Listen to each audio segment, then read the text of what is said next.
जलाल पर यूथ यहाँ पर एक एहतजाजी रैली के तहत यहाँ के इंतजामिया को ये बात बताना चाहती है कि लोग यहाँ पिस रहे हैं, आटा की अदम दस्तियाबी है, आटा नहीं मिल रहा, उसके अलावा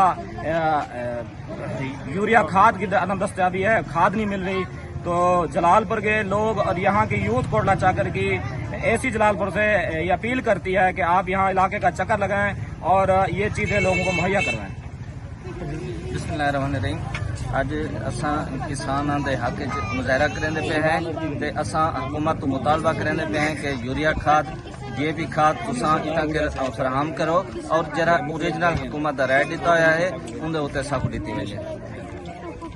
बिस्मिल्लाहिर्रहमानिर्रहीम। यूनियन काउंसिल कोटला चाकर में हमने ये एहतजाज किया है। ये इतनी बड़ी तहसील की यूनियन काउंसिल है, लेकिन कभी किसी ने इसकी तरफ तवज्जो नहीं दी। लेकिन हम ये चाहते हैं कि इसकी तरफ भी कोई तवज्जो दे और गरीब आवाम का हक उन्हें दिलाएं। और गरीब आवाम जो पिसती जा रही है, रोज़ बरोज़ गरीब होती जा रही है, खुदा का खौफ करें, इनकी तरफ तवज्जो दें, इनका ख्याल रखें।